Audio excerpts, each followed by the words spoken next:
মুসলমানদের কাছ থেকে দূরে সরানো যায়, ঠিক তেমনি ভাবে আজ পর্যন্ত এখনো এক শ্রেণীর মানুষ আছে, এখন নবী আলাইহিস সালামরা পৃথিবীতে নাই, কিন্তু আল্লাহ রাসূল তার হাদিসের ভিতরে জানিয়েছেন, বিদায় হজের ভাষণে জানিয়েছেন যে তোমাদের জন্য দুইটা জিনিস রেখে যাওয়া হলো, একটার নাম হলো কিতাবুল্লাহ, আল্লাহ তাআলার কিতাব, আর একটা হলো সুন্নাতে রাসূল, আমার হাদিস, রাসূলের সুন্নাহ।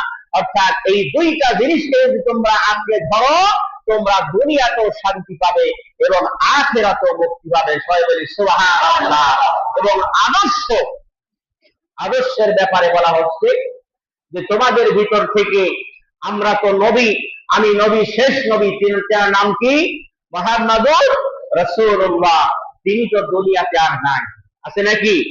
আর তার উত্তরসূরি হিসেবে আল্লাহর নবী স্বয়ং হাদিসের বহির প্রকাশ করে গিয়েছেন 1450 বছর আগে যে আমাদের পরে কোন নবী দুনিয়াতে আসবে না, কিন্তু তার উত্তরসূরিরা হলো আল উলামা ওয়ারাসাতুল আম্বিয়া, অর্থাৎ আলেমেরা হলো নবীদের ওয়ারিস এবং তার উত্তরসূরি হলো তারা।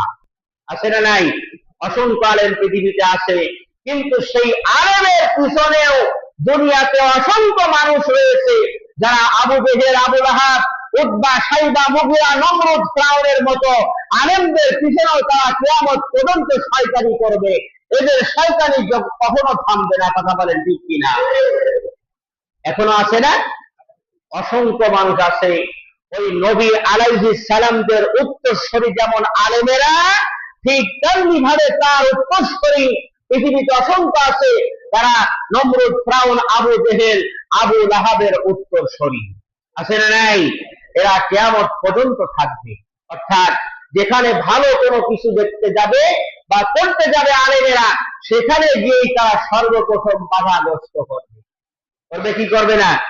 সেটা আপনারা দেখেননি, ইতিপূর্বে অসংখ্য জায়গাতে করেছে, কিন্তু কোরআন হাদিসের বিরোধিতায় আজ পর্যন্ত ইতিহাসে কোথাও উল্লেখ হয় নাই যারা কোরআন হাদিস আলেম ওলামাদের বিরোধিতা করে তারা তাদের জীবনের সঠিক উদ্দেশ্য হাসিল করতে পেরেছে। পেরেছে নাকি? কখনোই পারেনি। ইলা ইয়াউমিল কিয়ামা, কিয়ামত পর্যন্ত তারা পারবে না।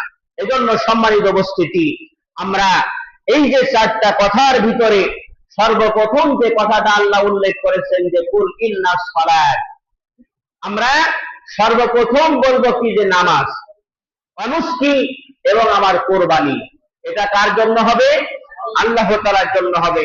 কোরবানি নিয়ে আরো অসংখ্য আলোচনা সামনের দিকে, এখনো আমরা আরো 2টা জুম্মা সম্ভবত পেতে পারি, ঠিক না? ঠিক, আমরা বিষয়বস্তু নিয়ে আলোচনা করব, কিন্তু আজকের আলোচনা থেকে এটাই শিক্ষা নিব, যারাই কোরবানি দেওয়ার নিয়ত করেছি, কোরবানি দেওয়ার জন্য প্রস্তুত গ্রহণ করছি, আল্লাহ পাক রব্বুল আলামিন সর্বপ্রথম যে কথা বলেছেন যে কুল ইন্নাস সালাত, বলো আমার নামাজ। আগে কি কোরবানি নাকি নামাজ?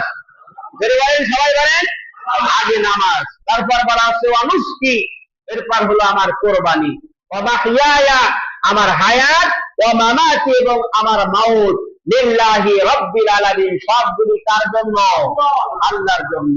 এই 4টা বিষয়ের প্রতি আমরা বিশ্বাস স্থাপন করে ঈমান আনার জন্য চেষ্টা করব। এবং মুসলমানের ঘরে জন্ম নিয়েছি যখন, নামাজ তো বাধ্যতামূলক, ঠিক না বেশি?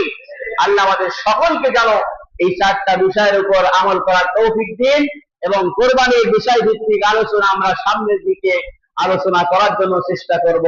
আমরা যতটুকুই কথা বললাম, আল্লাহ আমাদের সকলকে নেক নিয়তে সঠিকভাবে আমল করার তৌফিক দিন। সকলে বলি আমিন। ওমা আলাইনা ইল্লাল বালাগ। আসসালামু আলাইকুম ওয়া রাহমাতুল্লাহ।